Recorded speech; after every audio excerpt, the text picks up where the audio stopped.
Bonjour et bienvenue dans le podcast NBA Corner où nous allons vous parler aujourd'hui de Kevin Durant, toujours aux Suns de Phoenix, des Timberwolves de Minnesota et du Heat de Miami. Sans tarder, c'est Charles que j'accueille immédiatement. Bonjour Charlie.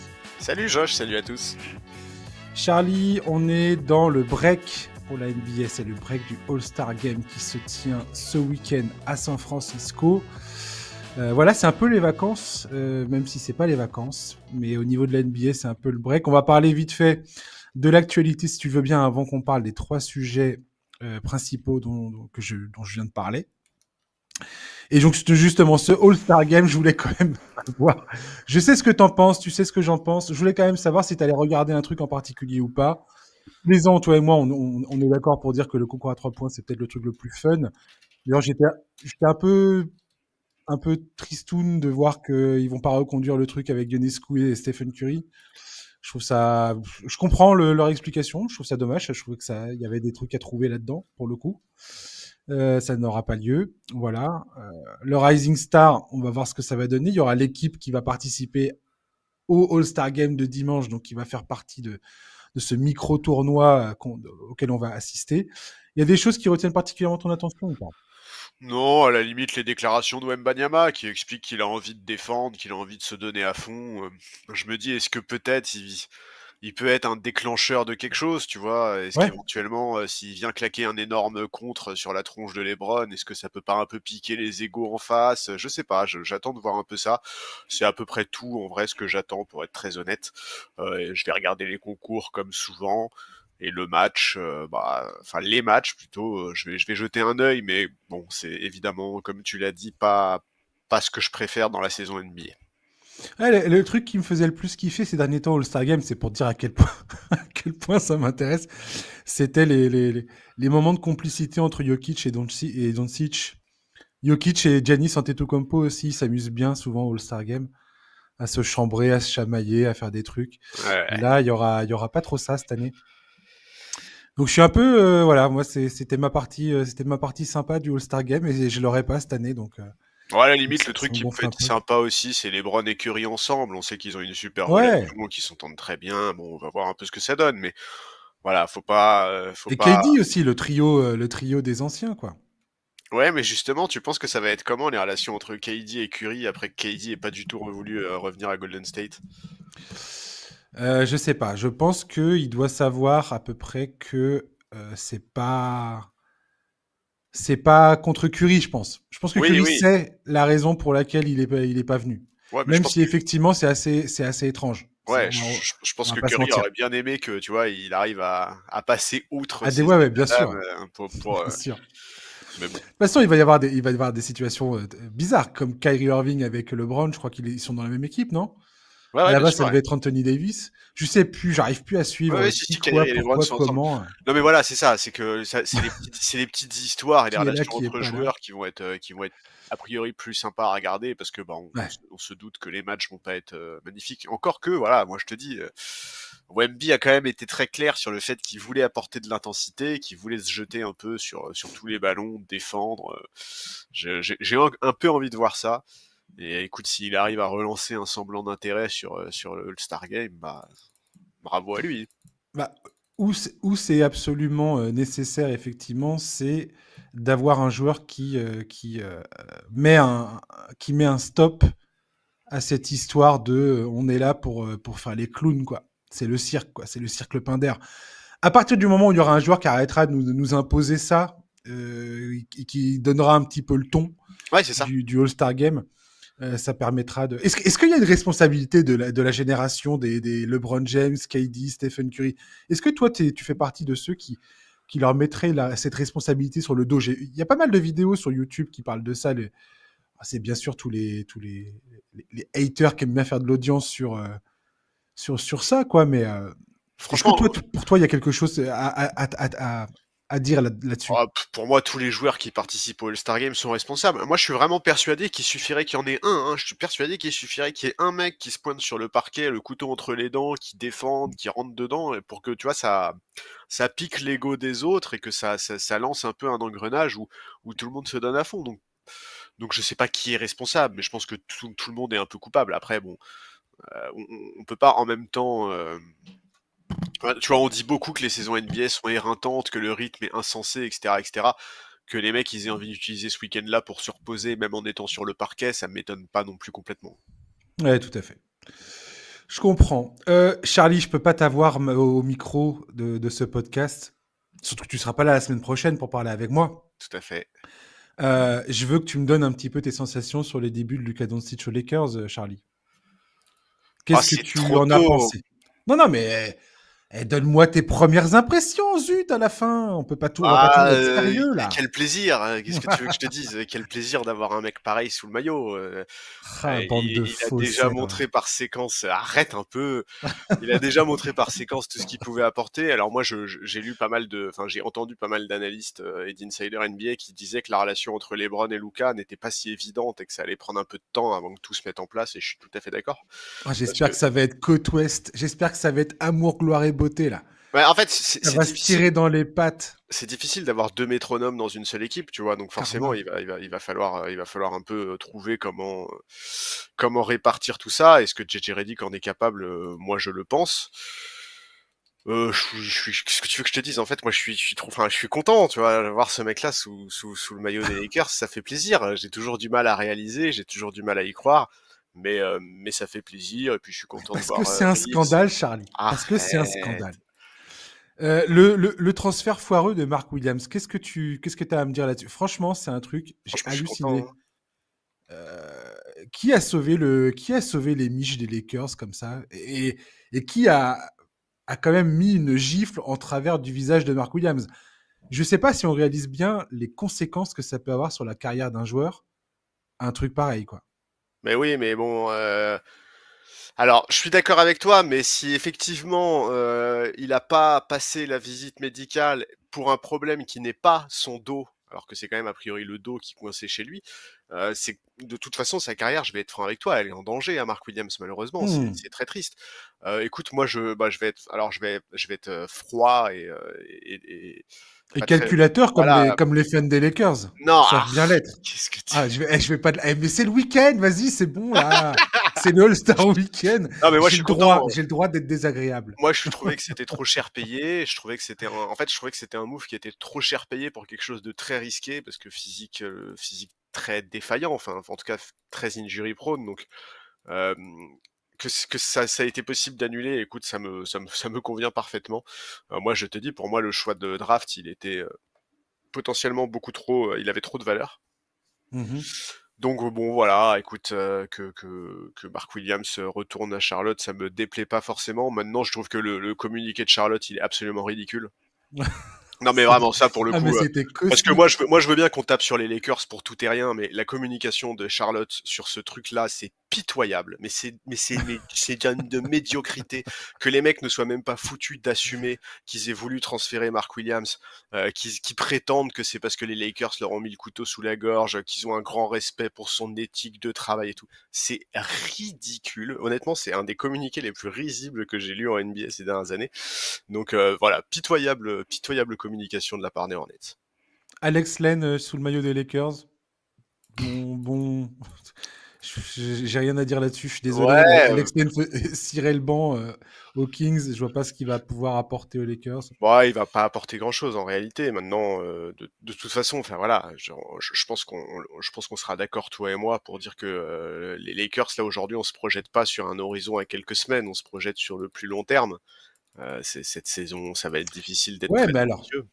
Ouais, ouais. Mais alors, dans ces cas, comment vous faites avec LeBron James dans ces cas-là? Parce que Brian Windhorst t'arrête pas de dire à qui veut l'entendre que LeBron James, décidément, n'est pas prêt de raccrocher, quoi qu'il en soit. Bah, tu Mais m'étonnes. il va y avoir des questions de contrat dans cette histoire qui vont arriver très rapidement pour les Lakers. Et il y a une réalité financière qui va vite s'installer. Et est-ce qu'il n'y a pas un peu la crainte de voir aussi la situation des Lakers devenir un peu intenable dans le sens où Lucas, tu vas forcément lui donner, et Dieu sait que ça va pas être le contrat qui... Le mec a perdu tellement de thunes, je sais plus, c'est 116 millions, un truc comme ça, Ouais, par rapport au Supermax qu'il aurait pu avoir à Dallas. Bref. Donc il va avoir le Supermax aux Lakers.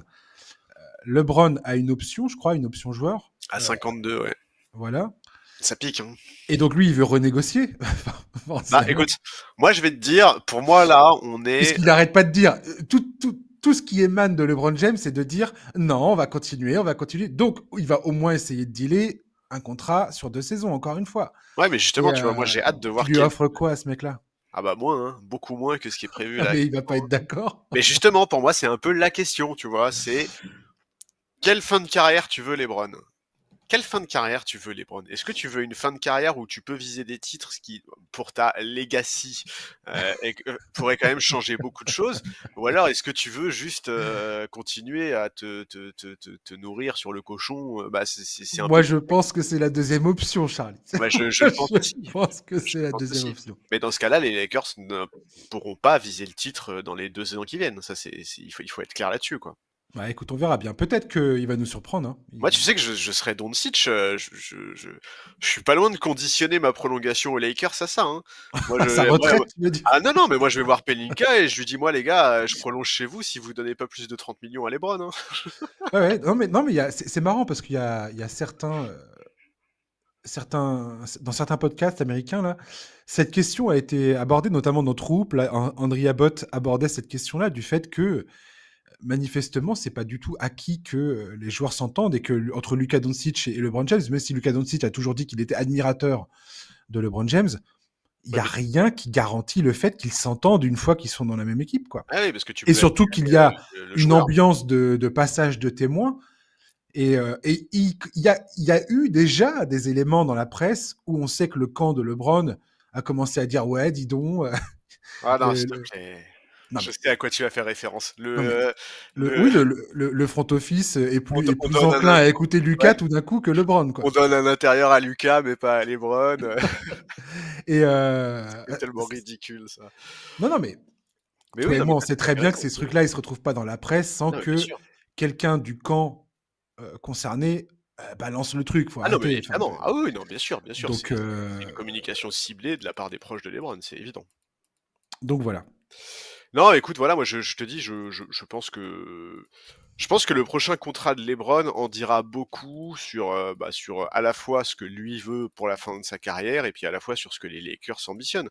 Et écoute, j'aimerais bien te dire que les Lakers seraient même prêts à ne pas prolonger LeBron, mais ça, j'y crois pas une seule seconde. Et pourtant, effectivement, comme tu l'as dit, on est quand même à un moment idéal pour créer un passage de témoin. Ouais, ouais. Non, mais j'ai hâte de voir. Moi, j'ai vraiment l'impression, je te dis, que ça va être un feuilleton, le truc, quoi. J'en suis persuadé. Et il y a un monde où c'est pas aussi fluide qu'on pourrait s'y attendre, quoi. Ouais, je sais pas, moi je pense que t'as raison, mais au fond de moi, j'ai quand même envie de J'en me sais dire, strictement rien, hein, mais non, non, mais oui, c'est selon moi, il y a une probabilité non négligeable que bah, ça puisse tourner au vinaigre ouais, ouais, je suis d'accord. euh, plus vite qu'on ne le croit. Mais c'est aussi pour ça que moi je te dis que le fait que le trade de Mark Williams soit annulé, ça me dérange pas, parce que je pense sincèrement que les choix de draft des Lakers dans 4-5 Mm, ans, ils peuvent mm, prendre mm. une valeur beaucoup plus importante. Et Il était suicidaire. Il était suicidaire. Enfin, je veux ouais, dire, ouais, enfin, ouais, tu sais ce que j'en pense. il était C'est aberrant. quand même absolument hilarant que Mark Williams arrive aux Lakers avec un package qui est plus important que Luka Doncic bientôt. Bien sûr, ouais, ouais. En termes de, de- Ouais, de ouais. talent pour enfin bref, Non, mais tu, moi, tu m'as compris. ce que j'aimerais bien, Encore une c'est fois, je ne critique pas Anthony Davis. On se calme. oui, oui. Mais ouais, Euh, je sais pas, j'aimerais bien en fait, si tu veux, le visage que montrent les Lakers depuis quelques semaines là, il est quand même très bon.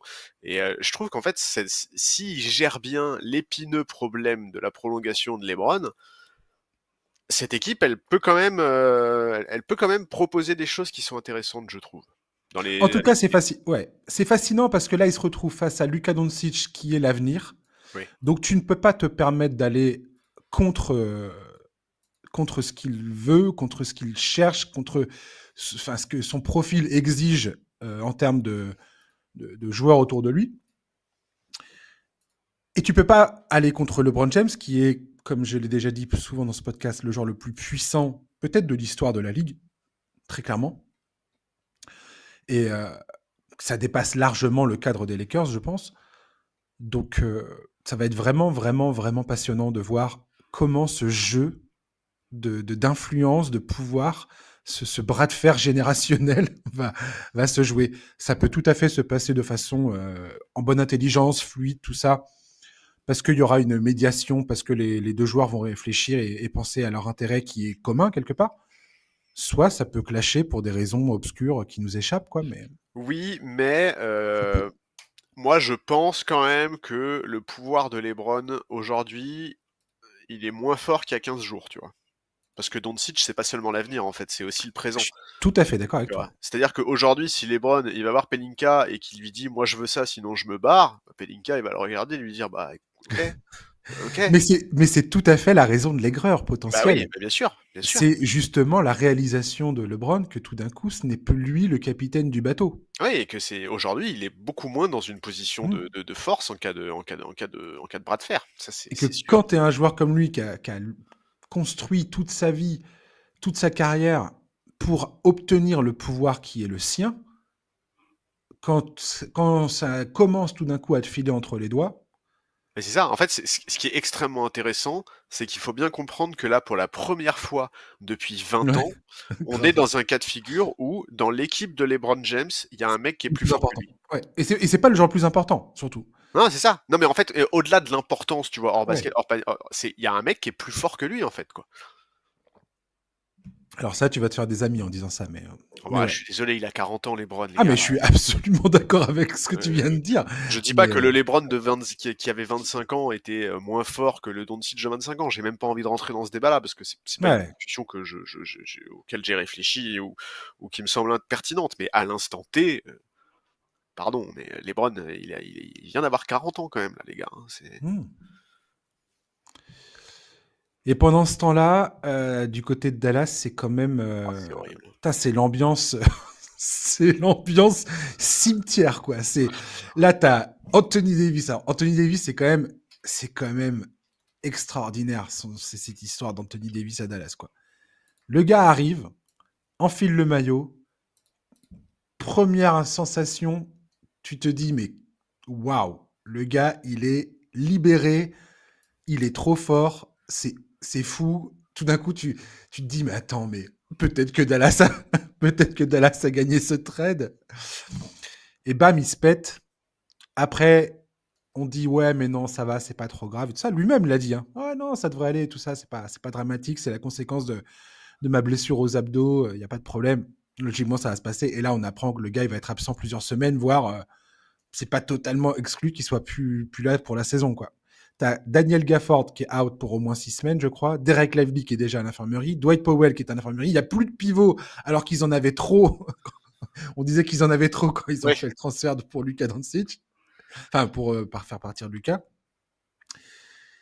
Et c'est un gag, c'est une mauvaise blague, tout ça. C'est tellement terrifiant ce qui se passe à Dallas. Et là, le proprio, le gouverneur là, Dumont, qui est le beau-fils de la propriétaire Myriam Adelson, qui lui sort n'importe quoi dans la presse en vantant enfin en racontant n'importe quoi dans la lignée de toute la pile de conneries qui a été sortie depuis pour justifier ce transfert, qui se fait huer copieusement par le public, Mark Cuban qui insulte les gens dans le public, Nico Harrison qui a totalement disparu des radars depuis la conférence de presse qu'il a donnée pour expliquer le transfert. Alors il y aurait eu des menaces de mort, j'ai bien compris le contexte, hein, mais bon. Enfin, Ouais, c'est triste. Hein. Mais je pense que c'est pas la fin des Mavericks, mais tant que ces propriétaires-là seront là, c'est ce que j'ai dit l'autre fois, hein, tant que ces propriétaires-là seront aux affaires, les Mavericks, je suis désolé de vous le dire, mais je pense que ça n'ira pas, que ça va être ça va être l'enfer, quoi, clairement, Ouais, bah moi je suis un peu, clairement. je suis un peu triste pour Anthony Davis. En plus, ouais, la semaine dernière, quand on en a parlé, j'ai passé 5 minutes à défendre le fait qu'il était moins injury prone qu'à l'époque, et hop, il faut sur le parquet, c'est terminé. Par contre, je tiens à dire, t'as dit, il est arrivé, on a eu l'impression qu'il était libéré. Et franchement, je suis désolé, mais je suis pas d'accord. Hein. Déjà avec les Lakers, il était à un sacré niveau hein, cette saison. Hein. C'est Il a vrai, pas c'est du vrai. tout attendu de quitter les Lakers pour être extrêmement fort sur le parquet cette Mais saison. non, mais bien sûr que non. Mais Mais là, le gars, il était parti pour nous ouais, faire un 40-25, 6 contre, enfin, une espèce de match all-time qu'on a rarement Bah, vu. comme il en a fait un il y a un mois avec les Lakers, quoi. Mais oui, c'est vrai.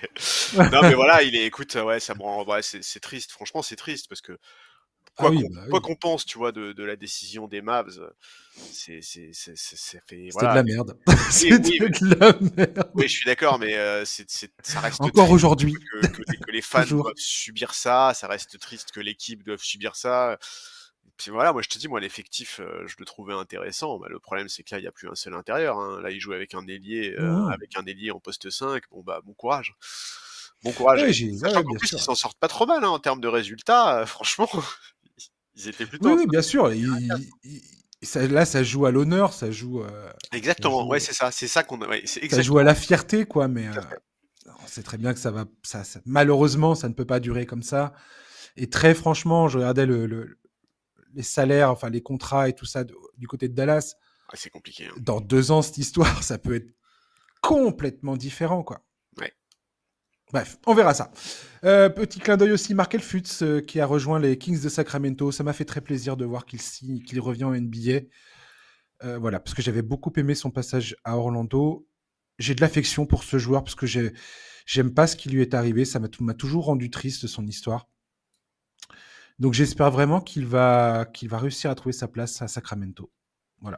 Ouais, je suis d'accord, c'est un joueur qui est intelligent, qui apporte des choses intéressantes sur un parquet, et je suis d'accord avec toi, il a une histoire en NBA qui est compliquée et qui est un peu triste, donc ça fait tout à fait plaisir. 26 ans, regarde. Ben Simmons nous a fait un premier match avec les Clippers tout à fait honorable. Qu'est-ce qui empêche Markel Fultz de suivre, lui aussi un ancien des Sixers, de suivre la même trajectoire? Ah bah Voilà. rien du tout, surtout que moi je pense qu'aujourd'hui Fultz, enfin ces dernières années en tout cas, Fultz a quand même montré plus de choses que Simmons.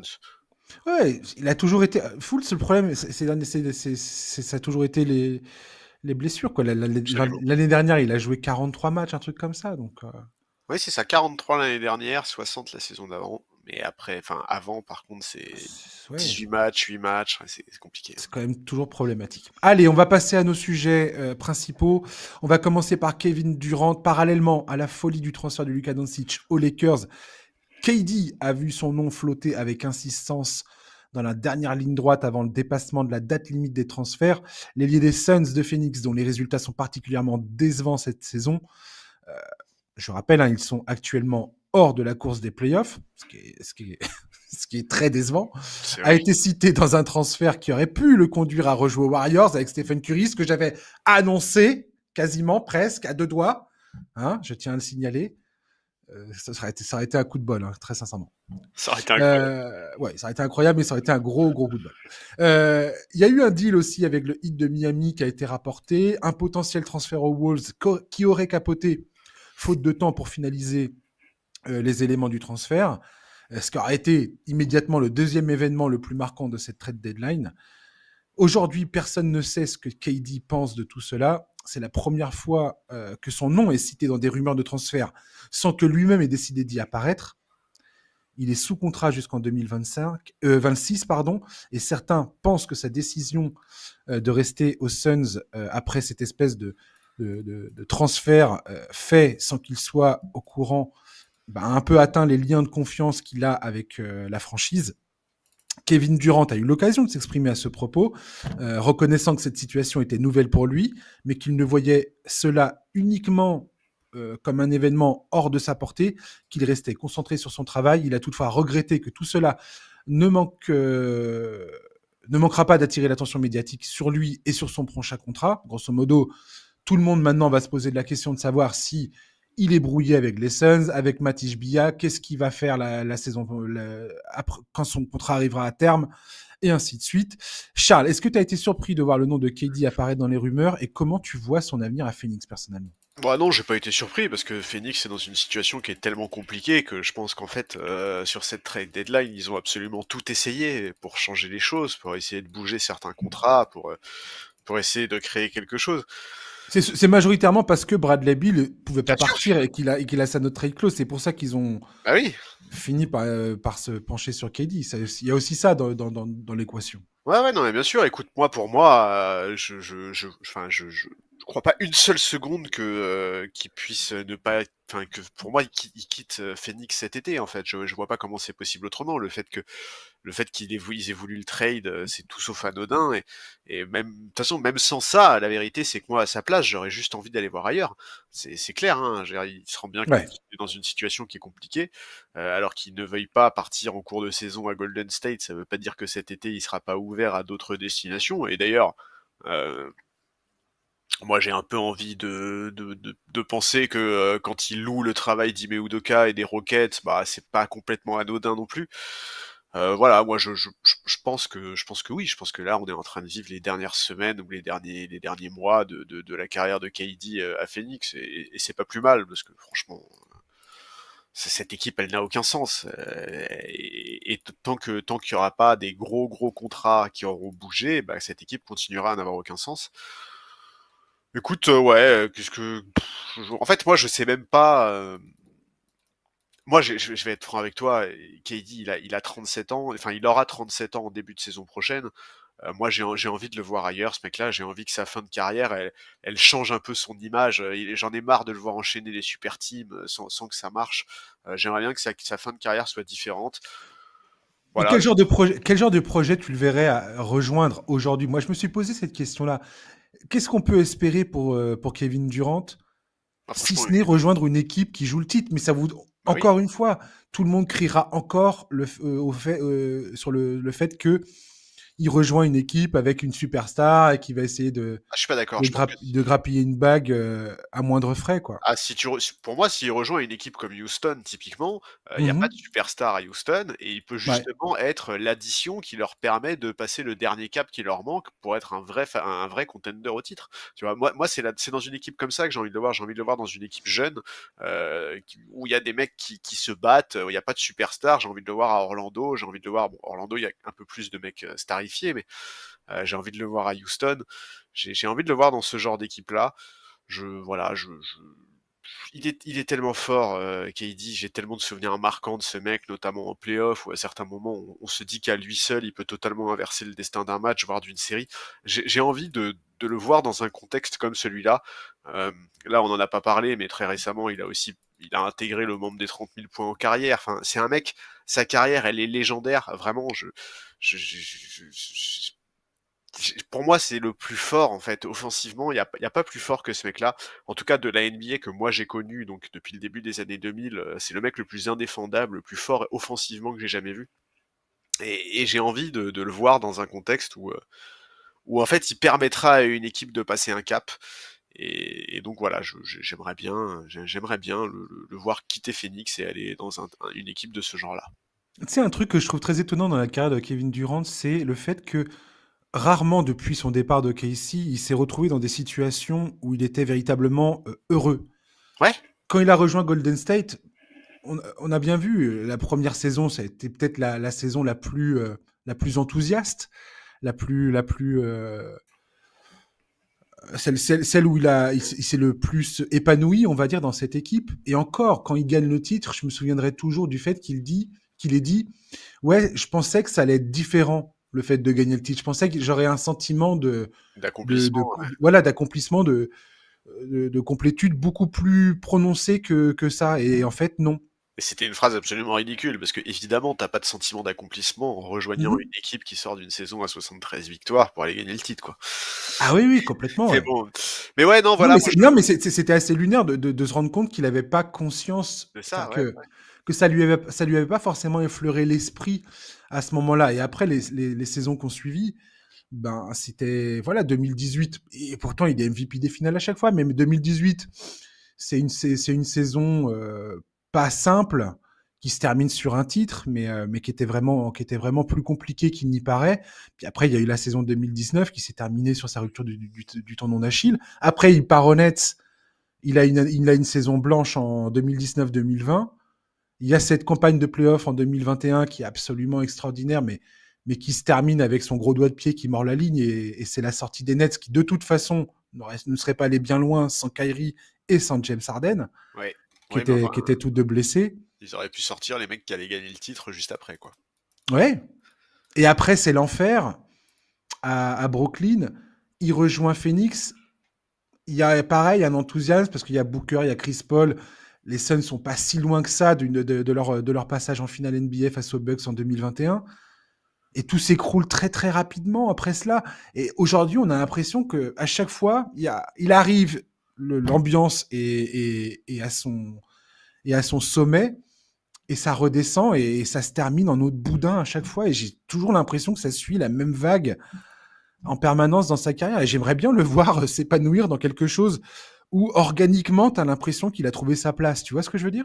Ouais, mais je suis d'accord. Et en plus, je pense sincèrement qu'en fonction des choix qu'il va faire pour sa fin de carrière, ça peut vraiment changer le regard qu'on a. Parce que vraiment, j'insiste, hein, ce club des 30 000 points en carrière, c'est quelque chose d'extrêmement... C'est l'élite absolue, c'est la crème de la crème. Il me semble qu'il y a que Jordan et Chamberlain qui ont joué moins de matchs que lui pour arriver à ce stade-là de sa carrière. Enfin, Ils sont vraiment, 8 dans l'histoire à avoir Ouais, atteint cette barre. C'est absolument légendaire. C'était le 12 février, là, face à Memphis, qui passe cette barre-là. Le mec, c'est une légende absolue.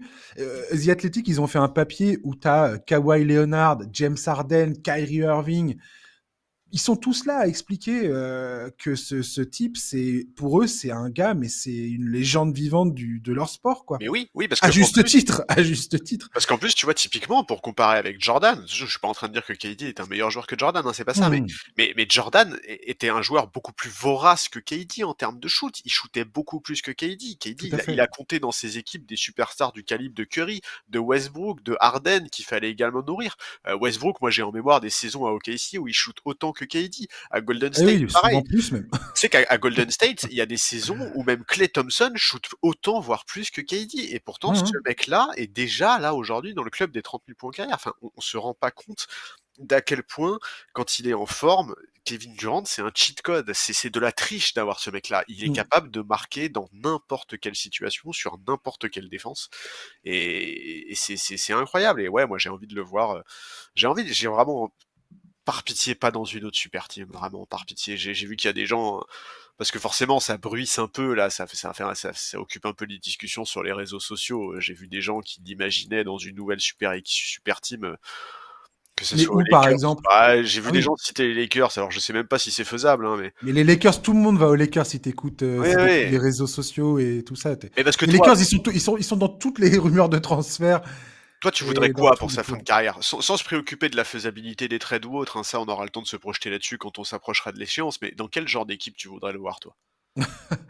Je sais pas du tout. Effectivement, Houston, c'est un très bon choix. Les Timberwolves, je t'avouerai, dont on va parler tout à l'heure, là, c'était un projet qui me semblait pas complètement déconnant. Maintenant, j'aurais bien aimé voir ce que Tim Connelly aurait dû sacrifier pour faire venir Kevin Durant dans Ouais. son équipe. Euh, Tu veux pas le voir en sidekick de Jokic? alors si, j'ai bien évidemment pensé à ça. Après, l'argent qu'il faut faire bouger pour que ça se passe, étant donné que les Nuggets sont en train de titiller du bout du doigt, du bout de l'orteil, le second apron, la seconde barre fatidique de la limite salariale, ce qui te bloque entièrement ensuite financièrement, sportivement, enfin bref, c'est Tout à vraiment fait. l'enfer. Euh, ouais, si tu vois ce qu'il faudrait donner en retour, c'est en fait tu vides ton équipe quoi. Ah, franchement, Jamal Murray, il est pas loin en termes de contrat, hein. Oui, mais jamais Denver envoie Jamal Murray dans un transfert avec Kevin Durant, jamais. Non, non, je sais bien, mais bon. Non, non, tu enverrais probablement Michael Porter Porter Jr. Junior, ouais. et, euh, et Aaron Gordon. Mais t'as trop besoin d'un mec comme Gordon pour passer le cap à l'ouest, quoi. Ouais, En fait, KD aujourd'hui n'aurait pas de sens d'un point de vue complémentarité sur le terrain pour les Nuggets. je suis Parce que ça d'accord. voudrait dire trop de sacrifices, notamment défensifs. Voilà. On ferait quand même retrouver le petit duo Westbrook-KD, là. Allez, Mais allez! je pense que Kevin Durant, comme pour Golden State, refuserait de faire ça. C'est très Je pense probable. qu'il n'aurait pas envie de retrouver cette ambiance-là. Ah ouais, non, mais je comprendrais. Non, mais je pense que Houston, c'est bien, hein. Moi, je te dis, hein, je suis persuadé que ce mec-là, c'est pas anodin, hein, s'il a passé de longues minutes à louer Ime Udoka et le travail de Houston. Je pense que c'est un petit message subliminal qu'il envoie. Bah, on va dire que cette équipe de Houston, ça fait quand même un bon moment qu'on entend la potentielle réunion entre les deux. Bah oui. On voit bien que Houston, il leur manque cette personne dans l'effectif qui est capable de faire le closer, de prendre le match à son compte dans les derniers moments du match. Là, c'est Fred VanVleet qui a ce rôle-là à Houston. Et j'adore Fred VanVleet, mais malheureusement, c'est pas. C'est pas Kevin Durant. Ouais, c'est pas. Voilà, il y a un moment, bon, les step back à 3 points, c'est cool, mais mec, faut arrêter, quoi. Donc, euh... Donc ouais, non, je te dis, ouais, Houston et peut-être les Timberwolves, mais les Timberwolves, encore une fois, c'est ce que je disais tout à l'heure. Faut voir comment financièrement ça peut passer. Est-ce que tu peux virer Julius Randle et d'autres gars pour et garder, on va dire, Rudy Gobert, où Rudy Gobert est indispensable Ouais. dans ce contexte-là, quoi.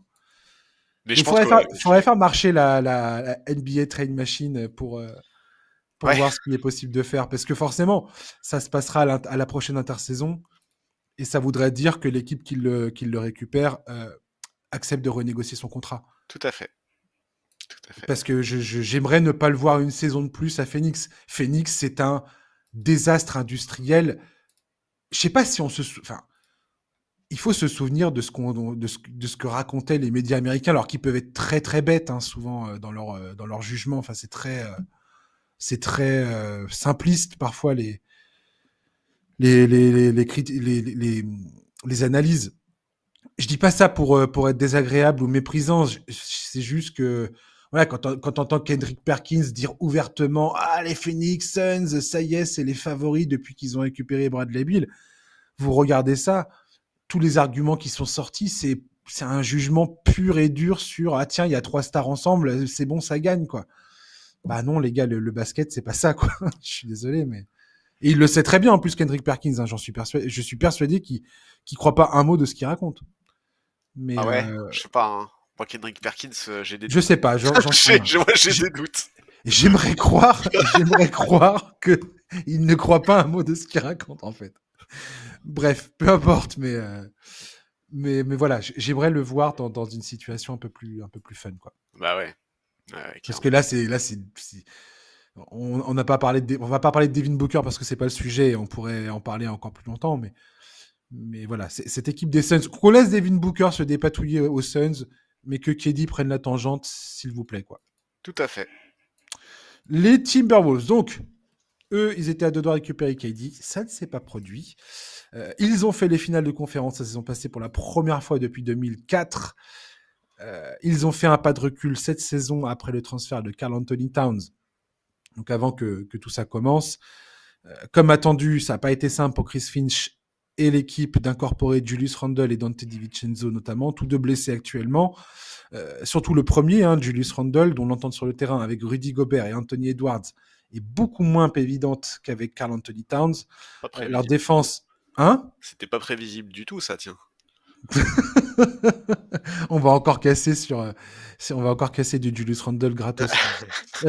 Leur défense la saison dernière était historique. Aujourd'hui, c'est plus vraiment le cas, même s'ils sont toujours en 6e position en defensive rating.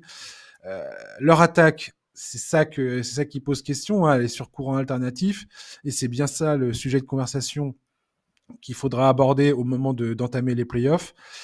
Parfois, comme cette nuit face au Thunder, on aperçoit tout le potentiel de ces Wolves, leur capacité à battre n'importe qui grâce au talent qui irrigue cet effectif. Depuis le 1er décembre, ils sont 4e en defensive rating, 12e en attaque, 7e en net rating. L'espoir est désormais de pouvoir réaliser un run en fin de saison avec Julius Randle et Dante DiVincenzo, qui, on l'espère, seront de retour dans l'effectif avant le début des playoffs. Charlie, à quel niveau d'optimisme te trouves-tu concernant Minnesota ? Aucune idée. Voilà, je vais être franc avec toi, je sais pas comment juger la saison de cette équipe, je sais pas non plus comment juger cette équipe. Moi, je me dis que l'espoir, c'est de faire un run avec le retour de Julius Randle. Moi, ma réponse, elle est... Non, mais voilà. Julius Randle et espoir dans la même phrase. Déjà, non, mais c'est pas ça. Sens. Je suis désolé, mais c'est pas ça. Mais est-ce que cette équipe, elle est pas plus forte avec Nasrid qu'elle ne l'est avec Randle ? Ah bah si, j'en suis donc persuadé. voilà, Ouais. pourquoi espérer le retour de Randle alors ? Non mais plus sérieusement, écoute. Parce que là, ils sont obligés de faire avec lui et que si tu arrives à lui trouver un rôle adéquat, tu peux espérer faire quelque chose. Éventuellement. Oui, en fait, moi, ce que je trouve compliqué avec Si cette, moi, Julius Randle ne fait pas ce qu'il fait depuis toujours en carrière en playoff, ouais. si pour une fois dans sa carrière il est capable d'être productif, quoi. En fait, moi, j'ai du mal à juger cette équipe parce que j'ai du mal à la situer. En fait, quand j'entends Chris Finch en conférence de presse qui parle de son équipe comme d'un prétendant au titre, tu vois, je comprends pas. En fait, si je dois juger les Wolves comme un prétendant au titre, je vais être beaucoup plus sévère. Moi, j'ai énormément de doutes. Je trouve qu'ils sont capables de vraiment passer violemment au travers, notamment face à Milwaukee, privé de Giannis et Lillard. Avant Ouais. ça, ils étaient quand même sur une très bonne série. Ils étaient sur quasiment 8 victoires en 10 matchs, je crois. Ouais, Mais ils ont quand même ouais, quelques défaites inquiétantes. Ouais. Ils ont perdu contre le Heat sans Jimmy Butler. Ils ont perdu contre les Wizards, contre les Kings où il n'y a pas d'Aaron Fox à l'époque où d'Aaron Fox était dans l'équipe. bah ouais. Et Euh, donc en fait, je sais pas très bien comment les juger parce que moi, j'avais pas forcément d'attente collective à leur sujet. Je veux dire, avec le trade de Towns, avec les complications relatives à la vente de la franchise, je trouvais ça très compliqué de se projeter. Donc c'est vrai que j'attendais évidemment de voir les progressions individuelles, à commencer par Anthony Edwards, à commencer par Nasrid, McDaniels, etc., etc. Mais c'est vrai que j'avais pas trop, enfin je les voyais pas du tout retourner en finale de conférence. Alors après tu me diras, la saison dernière je les voyais pas non plus en finale de conférence, ça les a pas empêchés d'y aller, donc on sait jamais. Mais c'est vrai que j'ai un peu l'impression que cette équipe, elle a besoin de sérénité, ce qui est évidemment pas du tout le cas avec ces histoires autour de la reprise. Alors, je sais pas à quel point cette affaire pèse sur leur saison, mais voilà, en fait, j'arrive pas à savoir si leur saison elle est décevante ou pas. Enfin, tu vois, en fait, la saison, en début de, enfin, genre, quand il y a eu le trade, Karl Anthony Towns, Julius Randle, on était quand même très nombreux à trouver que cette équipe, elle s'était affaiblie. Donc, quelles sont les attentes qu'on doit avoir pour eux? Je sais pas, je pense qu'intrinsèquement, ils valent mieux que le play-in. Il y a des joueurs intéressants qu'on a déjà cités.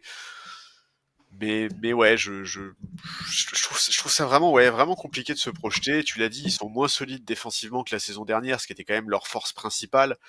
Euh, je, je, je sais pas. En fait, même, je vais être franc avec toi, même sur l'avenir proche, j'ai du mal à savoir qu'est-ce que tu fais de Randle. Est-ce qu'il va prendre sa player option? Est-ce qu'il va tester le marché? Nasrid, c'est pareil, il a une player option à 15 millions l'année prochaine. Et vu son niveau, c'est évident qu'il va aller chercher et obtenir un bien meilleur contrat, que ce c'est soit à sûr. Minnesota ou ailleurs. Absolument sûr. Donc ouais, j'arrive pas à me prononcer sur cette équipe. Alors vraiment, je suis pas enfin, je suis un peu un hater de Randle parce que je trouve qu'il est vraiment très très surcoté et que en playoff, je sais très bien ce que ça va donner, Julius Randle. Ouais. Ça va donner la même chose que ça a toujours donné. Donc ouais, en tout cas, il y a un truc qui est sûr, c'est que leur calendrier juste après le All-Star Game va nous en dire très long sur ce que peut viser cette équipe sur la fin de saison. Parce que après le All-Star Game, c'est déplacement à Houston, réception d'OKC, déplacement à OKC, déplacement aux Lakers. Rien que ces 4 matchs-là, là, ça va nous en dire déjà plus long sur les ambitions de cette équipe et surtout ça va changer des choses au classement parce que toutes ces équipes-là sont soit des concurrents directs, Houston et les Lakers, soit des équipes qui sont en tête de la conférence Ouest avec le Thunder. Donc ça peut faire mal. Si c'est 4 défaites, ces 4 matchs-là, ça peut vraiment faire très mal. Ouais, complètement, ouais. En fait, est-ce que t'as pas le sentiment... Ça m'arrive d'avoir le sentiment concernant les Timberwolves que, avec notamment les arrivées de Rudy Gobert, ensuite avec Mike Conley, ils ont voulu appuyer sur l'accélérateur parce qu'Anthony Edwards, son évolution, elle est... Ah, le mec, il s'est catapulté tout d'un coup parmi l'élite de la NBA et c'était indéniable, C'est sûr. indéniable que ce joueur est capable de te porter une équipe très loin. La preuve en est qu'ils ont fait les finales de conférence la saison passée. Cependant, après s'être séparé de Karl Anthony Towns, j'ai l'impression qu'on est sur un peu, pas une gueule de bois, mais la situation se complique étrangement pour les Wolves dans le sens où la temporalité d'Anthony Edwards n'est pas du tout la même avec les autres joueurs majeurs de cet effectif. Et Nasrid, qui, comme tu dis, va probablement commander beaucoup plus d'argent sur le marché la saison prochaine. La décision que tu dois faire concernant Julius Randle, est-ce que tu gardes ou est-ce que tu gardes pas? Et à terme, qu'est-ce que tu construis autour d'Anthony Edwards et comment tu t'y prends surtout? C'est-à-dire que quand tu as des contrats chers et que ta capacité de mouvement est limitée, et que tu as donné des pics de draft à droite à gauche pour récupérer des talents, bah, ta capacité de reconstruction pour repartir du bon pied, elle est limitée, quoi. Ouais, mais moi, c'est ça, en Ça fait, te qui freine. me... Et ça, Ouais. ça peut devenir très vite inquiétant concernant Minnesota, mine de rien. Oui, mais d'autant plus que tu l'as dit, en fait, on a eu l'impression à un moment qu'ils ont voulu donner un coup d'accélérateur, sauf que bah, l'été dernier, ils ont pilé tout net, en fait, avec le trade de Towns. Et je suis tout à fait d'accord avec toi sur Oui, l'aspect parce que c'était temporalité. intenable. C'était intenable, leur histoire, Oui, mais bien sûr que c'était financièrement. intenable Non. financièrement. Oui, oui, non, mais je suis d'accord. Mais alors, en termes de temporalité, moi, je pense quand même que tu as un noyau de mecs qui ont entre 23 et 25 ans. Anthony Edwards, il a 23 ans. McDaniels, il en a 24. Nasrid, il en a 25. Bon, est-ce que tu peux pas Donc, repartir Nasrid, en fait, avec devient ce de mec-là? facto le joueur le plus important Ouais, bien sûr. à signer à l'intersaison. Ouais, bien sûr, parce que McDaniels c'est sous contrat jusqu'en 2029, tout comme Ouais, ouais, Anthony Edwards. ils sont sur la même lignée, Et oui, Edwards et McDaniels. et il faut absolument que Nasrid il soit aligné avec ces mecs-là. Ensuite, il faut voir ce que donne un mec comme Rob Dillingham. Enfin, il y a quand même. Qui a l'air plutôt prometteur et qui est sur un contrat rookie jusqu'en 2028. Ça, c'est pépite. Terence Shannon Jr., qui montre des très très belles choses avec les blessures et tout ça. Il est signé jusqu'en 2028 aussi. Ouais, T'auras la prolongation de Nickel Alexander Walker qui se discutera. qui est Mike, sensiblement dans le même âge que Anthony Edwards, etc. Il ouais, a il a 25, 26 ans. 26. Non, mais voilà. Mais est-ce que tu auras les moyens de le re-signer ou pas? Ça va être ça la question. Mike Conley, qu'est-ce que tu fais? Alors lui, il est pas cher payé pour le coup, mais Ouais, il est encore sous contrat lui l'année prochaine. en fait, je pense que si tu es fan des Timberwolves, t'espères secrètement que Julius Randle se dise j'ai 30 piges, je vais sur les 31, j'ai envie de renégocier mon contrat maintenant parce que c'est maintenant que je peux me faire un contrat de 3, 4 ans. Et grosso modo, t'espères qu'il opte, qu'il le sorte de son contrat actuel pour renégocier et que tu dises ah bah finalement Julius, je suis désolé mais on va pas te garder. Ouais, mais le problème c'est que Allez, bye bye. Randle, il est en train de faire il est en train de faire sa pire saison depuis je sais pas 7 ou 8 ans. Non, Moi à sa place, tu t'en fiches, tu t'en fiches. oui, mais À justement, partir moi à du sa moment où place, il opt-out de son contrat, tu le laisses partir et ça te nettoie 30 000 balles de ta facture, quoi. oui, mais justement, moi à sa place, j'opt-out pas et j'espère faire une grosse Ah, contracture la saison prochaine pour aller chercher un bien meilleur contrat. faudrait regarder le pourcentage de joueurs qui, à son âge, Opt-in ou opt-out, ouais, je suis d'accord. opt-in ou opt-out sur ce genre de truc sans avoir une espèce de grosse blessure. Ouais. Euh, je pense que la sagesse veut que ce soit une renégociation, quoi. Oui, oui, bien sûr. Ouais, ouais, ouais. Ouais, ouais. Après, effectivement, tu as raison. Je pense que si son agent fait le boulot, il va commencer à tâter le terrain, à tremper son doigt pour voir pour prendre la température de l'eau. Et si c'est gelé, il va dire, écoute, mon gars, va falloir que tu opt-in et que tu nous fasses la saison de, la saison de tes rêves. Bah, la saison 2020-2021 de Julius Randle, quoi. Voilà. En fait, je suis désolé, hein, mais Que tu nous fasses, que tu nous vendes du rêve, quoi. la meilleure saison en carrière de Randle, ou quasiment, c'est une contracture, hein. Ouais. Il faut juste il faut juste qu'il la refasse. Elle me Et fait sourire effectivement, cette saison parce que qu'est-ce qu'on en a eu comme débat à l'époque sur Randle avec des gens qui nous expliquaient que Randle était un joueur nouveau, qu'en playoff il allait tout c'était dur déchirer. de pas y croire. Au bout d'un moment, moi, franchement, j'ai cru qu'il allait s'écrouler bien avant les playoffs. Et pas du tout. Il a tenu longtemps. Il a tenu Ouais. vachement longtemps. Ah, elle était très forte, hein, cette saison, mais dès Pendant qu'on est longtemps, arrivé il en a fait playoff, illusion. Ouais, la on a vache. Moi, retrouvé j'étais le. là. Putain, c'est pas possible. Ah non, non. Franchement, moi, je me suis senti bête. Hein. Pendant un bon moment. Je me suis senti très bête pendant un bon moment. Je me suis dit, mais je suis complètement idiot. J'ai mal jugé Julius Randle. Ça arrive, hein. Ça sera pas la première ni la dernière fois que ça m'arrive, mais quand même, quoi.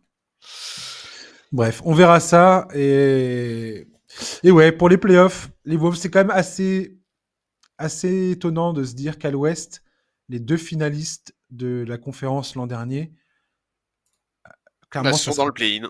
ça sera très probablement pas eux cette saison, quoi. Voilà. Tout à fait. Il y a deux places à prendre. Et il y a les Nuggets qui sont en forme, Charlie. Oh, comment ça déboule là. Bah, Alors excuse-moi, mais sur les 10 ça joue derniers pas des matchs, gros, hein, mais ils ça gagne. sont dans la même forme que les Lakers, hein. Mais qu'est-ce que tu Ah racontes bah là? c'est vrai. On est sur une victoire, une série de 8 victoires. Mais qu'est-ce que Bah, tu dis? 8 victoires, 2 défaites sur les 10 derniers matchs. Exactement pareil que les Lakers. Ouais, ok. Ouais. Ouais. Quand est-ce qu'on s'affronte là? Quand est-ce qu'on se fait comment dire? On s'appelle et on s'insulte. Bon, c'est pas du tout ce qu'on va faire. On n'a jamais fait ça. C'est jamais insulté. Ah mais c'est bientôt. Mais c'est ce week-end. Non, le week-end prochain. Ah oui merde. Oh Ce non. Bah week-end, oui, c'est ce le week-end All-Star c'est le Game. All-Star Game. Oh non. Ouah, le All-Star Game. J'avais oublié.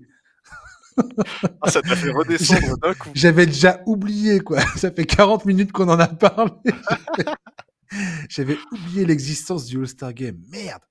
Ouais, Ok, c'est très ça. bien. Ouais, le 22, Lakers Ouais, Nuggets. dans la nuit du 22-23, ouais. Et le 25, Lakers Mavs à Dallas. Ah non, à Los Angeles, pardon. Ok. Ouais, ça risque de pas être drôle du tout pour le coup. Mais, Moi, Et on ça va rejoue me les faire rire. Lakers. Ça, on rejoue les Lakers 3 fois dans la nuit du 14 au 15 mars et dans la nuit du 19 au 20 mars. Waouh. À Denver et après à Los Angeles. Ah là là, j'espère qu'on va vous piler. La vache. J'espère que ça va être une gifle monumentale. Je vais me taire parce que après tu vas te moquer de moi, tu vas me Oh que dire. oui. Oh, j'enregistre là, je note. Ouais, bah tout le monde, tout le monde tout le monde a la cassette. La cassette, t'as le boomer quoi. Ah ouais, On là. va terminer le podcast sur le hit de Miami qui, depuis la fin de la trade deadline, est sur une série de 4 défaites consécutives. Ça s'explique en partie par l'absence des nouvelles recrues arrivées dans l'échange de Jimmy Butler à Golden State. Une série de blessures, de maladies qui a empêché Eric Spoelstra de pouvoir compter sur ses joueurs majeurs. L'équipe a désormais 8 jours de pause avant d'entamer la dernière ligne droite de la saison, avec pour le moment une place dans le play-in, à minima à la clé, voire mieux si jamais l'équipe parvient à trouver son rythme d'ici le printemps. Une chose est sûre, après près de 6 saisons avec Jimmy Butler dans l'effectif, qui les aura conduits 2 fois en finale NBA, une fois en finale de conférence face à Boston, perdue en 2022, cette période est définitivement révolue à Miami, où une nouvelle ère se profile à l'horizon. Charlie, je voulais te poser cette question. Est-ce que Pat Riley peut, encore une fois, peut-être la dernière fois, réussir à remettre cette équipe sur de bons rails et avoir de vraies ambitions? Alors attends, parce que La hit culture. si tu me parles de Pat Riley, ça veut dire qu'on parle au-delà de cette saison. Oui, oui, bien sûr. Ok, alors c'est difficile. Oui, moi je pense. En fait, la question aujourd'hui, c'est difficile de se projeter, je trouve, parce que d'abord, on ne sait pas comment l'équipe va fonctionner d'ici la fin de saison. On ne connaît pas les opportunités qui vont s'offrir à eux sur les prochains marchés. Donc, la question, c'est un peu de savoir s'ils veulent miser sur le trio Bam, Hero et Wiggins pour les saisons à venir, ou alors s'ils vont se montrer affectifs sur le marché dès cet été. Ça, je trouve que c'est très compliqué de se projeter. Moi, l'arrivée de Wiggins, j'ai envie d'y croire. Je pense que Spoelstra saura l'utiliser au mieux. Je pense aussi qu'ils avaient besoin d'un profil comme le sien sur l'aile, qu'il est capable d'être impactant des deux côtés du parquet, qui va écarter de jeu, etc., etc. Donc, en plus, globalement, en termes d'âge, il est plutôt aligné avec Bam Adebayo et Hero qui ont 27 et 25 ans. J'ai l'impression que Spoelstra est plutôt satisfait des contreparties qu'il a récupérées. Alors évidemment, publiquement, il va pas dire l'inverse, mais enfin, dans ses déclarations, il a quand même l'air assez confiant sur le futur proche. Donc, moi, je vais être franc, je suis pas inquiet pour le hit. De toute façon, l'histoire m'a appris à ne pas me faire de soucis pour les franchises qui sont bien gérées et bien coachées. Donc, j'espère qu'ils vont faire les bons choix dans les mois qui viennent. Voilà, moi Spoelstra, c'est un coach que j'ai envie de voir en playoff chaque saison, donc c'est évident que j'ai envie de voir cette équipe fonctionner. Là, tu l'as dit, ils sont dans une période qui est un peu compliquée, mais dans les 4 matchs qu'ils ont perdus, il y a quand même Boston et OKC, il y a un match contre Dallas qui n'a aucun sens vu le nombre d'absents qu'il y a des deux côtés. En fait, moi, avant de me projeter sur cet été et sur les prochaines saisons, j'avoue que j'ai assez envie de voir ce qu'ils peuvent viser d'ici la fin de la régulière, parce que même s'il y a des petits écarts qui se créent à l'Est, ils ont par exemple 4 victoires de retard sur la 6e place, le, dans les 10 prochains matchs qu'ils jouent après le All-Star Game, je sais pas si tu as regardé leur calendrier, Non, mais je t'avoue que non. alors, je vais te faire la liste des 10 Vas-y, prochains fais-moi, matchs. fais-moi rêver. Toronto Raptors, Milwaukee Hmm. Bucks, Atlanta Hawks, Indiana Pacers, New York Knicks, Wizards, Cavaliers, Wolves et Bulls. Autant te dire qu'en fait, des concurrents directs, ils en affrontent 1, 2, 3, 4. Ils affrontent 5 ou 6 équipes qui sont à la lutte directe avec eux pour la 6e place. Donc, pour moi, la période post-All-Star Break, elle va nous en dire beaucoup, beaucoup, beaucoup sur la fin de saison possible du Heat. Et j'avoue que moi, j'aimerais bien les voir vraiment s'inscrire dans la lutte pour la 6e place, hein. Les Pistons sont, ouais, c'est ça, ils ont 3-4 victoires d'avance sur eux. Je pense que c'est encore envisageable pour cette équipe et j'ai vraiment envie de faire confiance en Spoelstra pour trouver la bonne formule pour que cette équipe reste très pénible à jouer. Mais pour moi, ça fait aucun doute que cette équipe va être très pénible à jouer. C'est typiquement d'équipe, là, les joueurs qui composent cette équipe-là, Ouais, c'est typiquement le genre d'effectif qui me fait kiffer. ouais, je suis d'accord, hein. Davion Mitchell, Andrew Wiggins, Kyle Anderson, avec Bam Adebayo, Tyler Hero, Ah, il y a tellement de col bleu là-dedans, c'est. Duncan Robinson, tout ça, ça me fait surkiffer. Ouais. J'adore. Il y a un mix entre attaque, défense, des gars qui vont vouloir aller au feu, quoi. Et Ouais, ouais, non, mais je suis d'accord. j'ai l'impression que ça peut le faire. Et Kevin Durant à Miami, tu t'y crois? J'ai regardé sur la NBA Trade Machine, Tyler Hero, Rosier contre KD, ça marche. Bah ouais, ce serait cool. Enfin, tu Oh vois, la vache! après, en fait, Adebayo, Kevin Durant et est-ce qu'il colle à la hit culture? ça serait la superstar qui serait nécessaire au hit pour avoir une ambition quelconque. Oui, ça, c'est sûr. Avant que Pat Riley prenne définitivement parte sous un coucher de soleil, tu vois. Ah ouais. Non, mais je Oui, oui, non, mais je comprends ce non, que mais tu veux dire. tu comprends ce que je veux Oui, oui, tout à fait. Non, mais tu vois ce que je suis en train de raconter. J'ai tout à fait Avant qu'il compris. prenne sa retraite, Oui, quoi. oui, j'ai l'image en tête, il y a pas de problème. Ouais, Ouais, donc non, mais ça voilà. me plairait bien, hein. Moi, j'aimerais bien voir ça. De toute façon, enfin, vraiment, c'est une franchise que j'aime bien. Moi, je trouve elle a un fonctionnement qui est très sain, qui est très intéressant. Je suis fasciné par absolument tous les matchs que Spoelstra coach. Donc ouais, j'aimerais tout à fait voir un joueur comme KD dans un contexte comme celui-là. En plus, je suis persuadé que pour un joueur vieillissant, la culture du Miami Heat, qui fait quand même extrêmement attention à ses joueurs, qui est très intransigeant sur l'aspect physique et le travail, ça peut avoir un vrai impact intéressant pour lui. Donc ouais, bien Et sûr. un bosseur comme KD dans la culture du hit, je suis désolé, mais pour moi, c'est un match à 100%, quoi. Ouais, ouais, je suis d'accord. Je suis d'accord, ce serait intéressant. On sait d'ailleurs pourquoi ça s'est pas fait avec Miami là? Mais parce que, non, on sait pas pourquoi ça s'est pas fait. Alors, le deal avec Miami, à proprement parler, je crois que c'était pas exactement. Je crois que c'était dans le contexte avec le transfert à Golden State. Ok, Je crois que c'est pour ça que ça a capoté. Mais je crois pas qu'il y ait eu un dialogue directement entre Miami et Phoenix qui soit allé très loin. d'accord. Parce qu'il y avait trop de complications à ce niveau-là. Mais je pense que ça peut tout à fait être une solution et pour Pat Riley et pour le Heat, connaissant le Miami, le fait de se dire, nous, on va pas attendre 10 ans, quoi.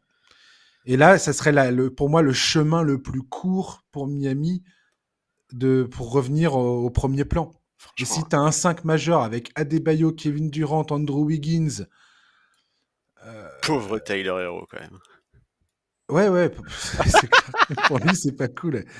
Après, faut combler l'effectif, mais tu mets Haywood Highsmith, faut que tu trouves un poste 1. Ouais, il y a quand même beaucoup de questions, il y a beaucoup de questions en suspens, Oui, après il y a mais aussi après un après tu marché des combles. agents libres. Ouais, c'est ça. Après tu combles. Il y a de quoi Tu faire, combles, mais c'est tout à fait possible. Mais franchement, ça peut le faire. Ils ont récupéré un premier tour de draft en 2025. Ça peut toujours être un échange le jour de la draft. ouais, Donc, ouais, mais en tout cas, ce qui est clair, c'est que c'est très bien pour cette équipe et pour cette franchise d'en avoir fini avec l'histoire Butler. Franchement, il était tellement dans un mode tête de mule, pour pas dire ah tête ouais, de c'est. con. Enfin, Non, mais voilà. est-ce que t'as lu l'histoire du divorce entre le Heat et Jimmy Butler, qui a été publié sur The Athletic? Si c'est pas le cas, je t'invite à le faire. Il y a toute une partie où il y a eu un espèce de compte rendu sur le face-à-face entre Jimmy Butler et Pat Riley, où Ouais, Pat Riley s'est mis à pleurer oui, oui, en oui. évoquant la mort du père de Jimmy Butler, parce que lui-même, ça lui a remémoré la douleur qu'il a eue de perdre son père en 1970 alors qu'il avait 25 ans. Jimmy Butler a perdu son père l'an dernier, en février 2024.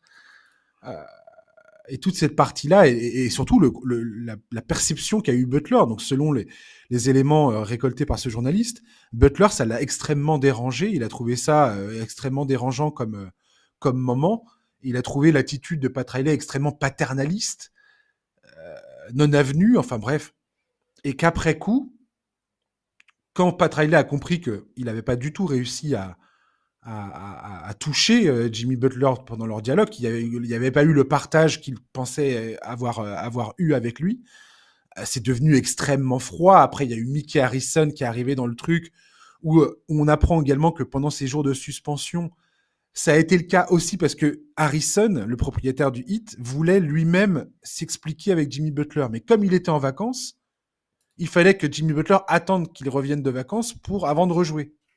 Ouais. Et que c'est pour ça que, sachant qu'il perdait 500 000 $ par match de suspension.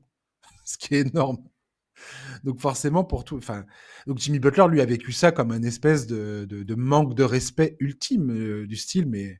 Et on lui a dit, si t'es pas content, tu peux aller directement te rendre sur les lieux de vacances de Mickey Harrison et t'entretenir avec lui. Enfin, toute l'histoire est absolument lunaire, quoi.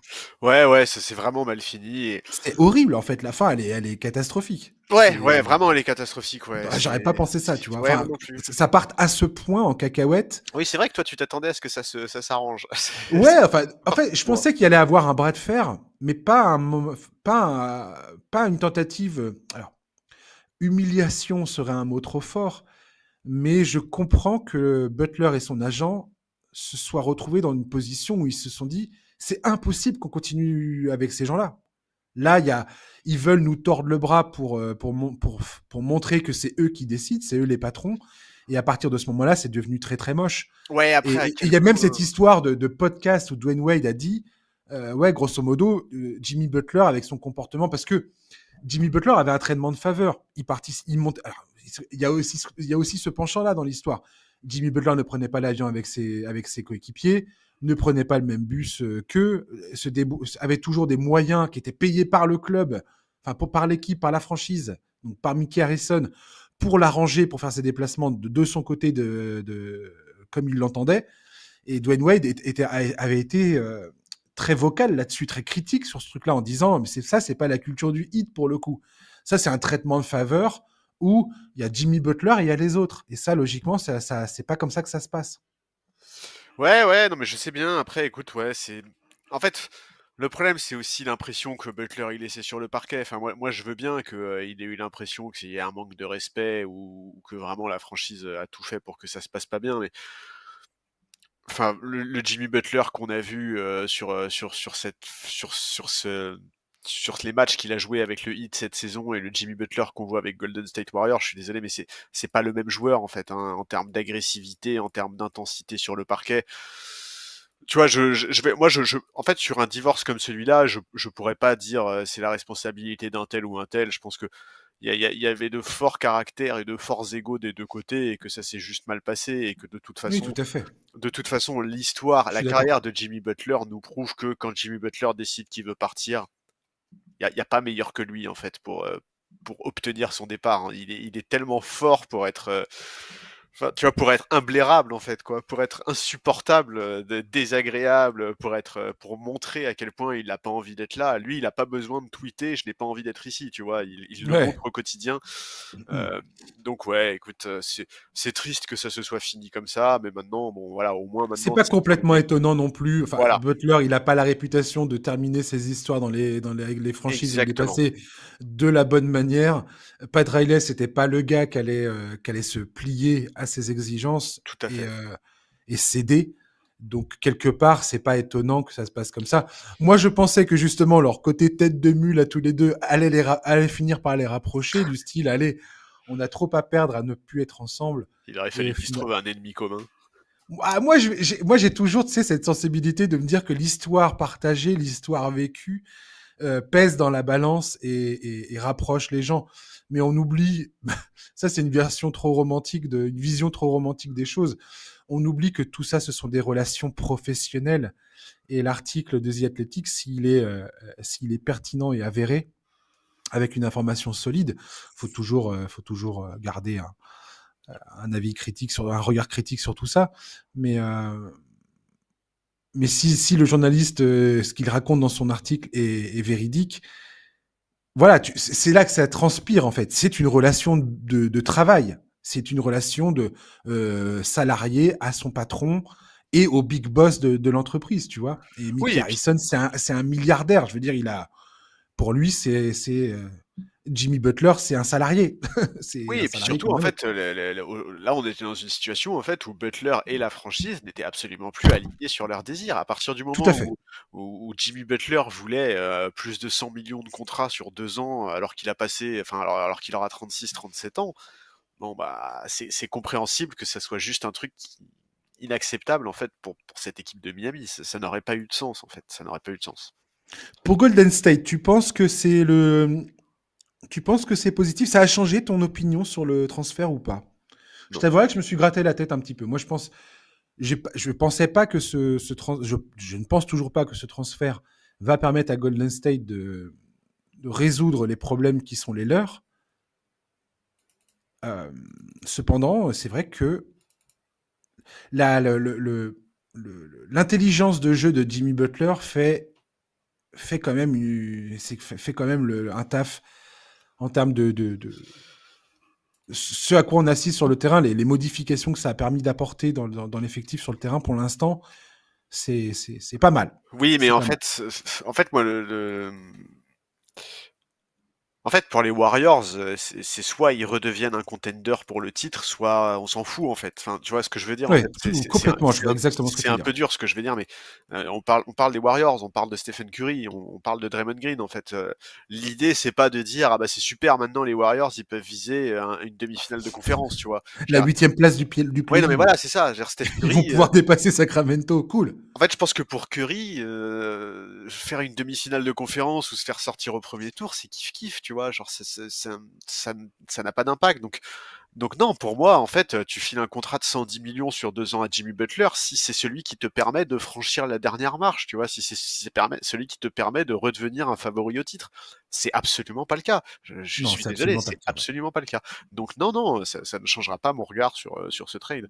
Et je vais même te dire, je pense que dans les mois, voire les années à venir, mon regard, enfin mon opinion de ce trade peut s'aggraver encore plus. Je peux encore plus me dire que les Warriors ont fait une énorme connerie en fonction de comment ça se passe avec Kuminga, en fonction de l'état physique de Jimmy Butler dans les 2 prochaines saisons, en fonction de ce que Miami fait avec Wiggins.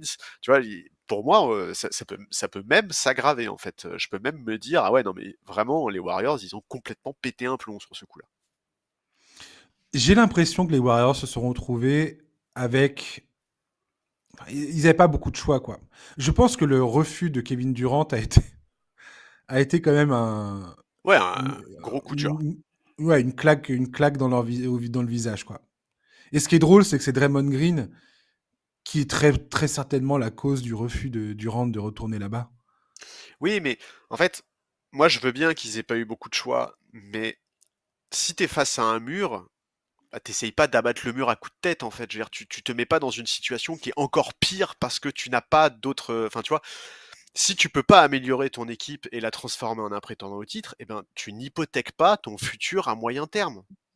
C'est tout. Tu vois? Bien sûr. C'est ça qui me plaît pas moi dans cette théorie que bah, c'est pas si grave parce que de toute façon les Warriors avaient pas le choix. Si les Warriors ils avaient le choix. Les Les Warriors ils Warriors auraient dû avaient le choix. accepter. Après, la dimension à laquelle on n'a pas accès, nous, c'est le point de vue de Stephen Curry dans l'histoire et à quel point lui-même, est-ce que lui met une pression ou pas sur le front office pour qu'il se passe quelque chose, tu vois. Bah, les seuls éléments qu'on a, c'est ses déclarations publiques. Et moi, je suis désolé, mais la dernière fois que j'ai entendu Steph Curry parler du futur des Warriors, il a été très clair sur le fait qu'il ne fallait pas hypothéquer le futur des Warriors à court et à moyen terme pour améliorer l'équipe à l'instant T. Il a été très clair là-dessus en décembre. Il a fait une déclaration en conférence de presse. Et pour moi, c'est exactement ça qu'ils ont fait avec Jimmy Butler là. Ah oui, tout à fait. Ouais, complètement. Écoute, on verra bien ce que Bien ça sûr, donne. tout à fait. Et puis, on verra ça. Charlie, merci beaucoup Bah, écoute, merci à toi. C'était un de plaisir. m'avoir accompagné. On se retrouve dans 2 semaines, toi et moi. Ouais. Logiquement. Chers auditeurs, merci de nous avoir écoutés. Je vais le rappeler la semaine prochaine, mais peux déjà en parler maintenant à ceux qui auront eu le courage d'aller jusqu'au bout du podcast. Vous êtes peut-être pas nombreux. on va refaire un mailbag pour la dernière ligne droite de la saison. Donc pas la semaine prochaine, mais la semaine d'après avec Charlie. Donc voilà, vous pouvez envoyer vos mails donc sur nbacornerpod@gmail.com, nbacornerpod@gmail.com. Vous nous envoyez vos questions, les sujets que vous souhaitez qu'on aborde dans cette dernière ligne droite. Donc voilà, là plutôt des questions concernant c'est les équipes, les joueurs qu'il faut suivre. Si vous voulez nous demander notre avis particulier sur certaines choses, sur certains points qui vous semblent importants, voilà, n'hésitez pas à partager avec nous vos questionnements et on essaiera de faire un podcast autour de ça. Voilà. D'ici là, encore merci d'avoir écouté le podcast. Je vous souhaite de passer une bonne fin de journée, un excellent week-end et je vous dis à la semaine prochaine. À ciao, bye bye.